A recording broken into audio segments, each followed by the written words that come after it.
their self-condemnation, their self-hatred, their self-image is so bad, and they're desperately trying to replace the child they've lost. They mourn that child, just as any mother would have to mourn the death of her child.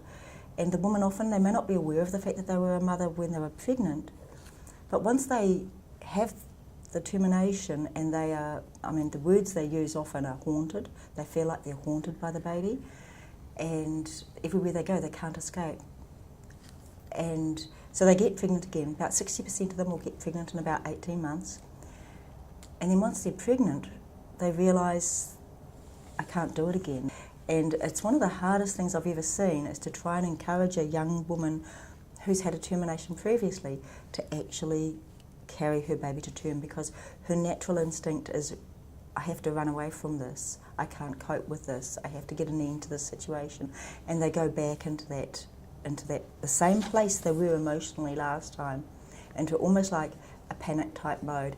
And for some women who I've counselled, they will, as they look back, it's totally blank. They can't remember anything about, they'll remember their first termination, but they don't remember subsequent terminations. They don't remember their emotional responses. They've just gone into complete close down. What if the repeat abortions are increasing because abortion is now so accepted in society that women are just thinking it's another form of contraception?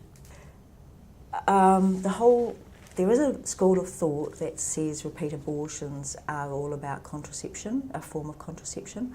I don't think it is anywhere near as random as that.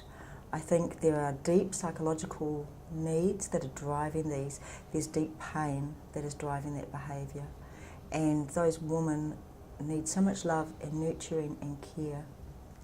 They are probably some of the most vulnerable women in our society.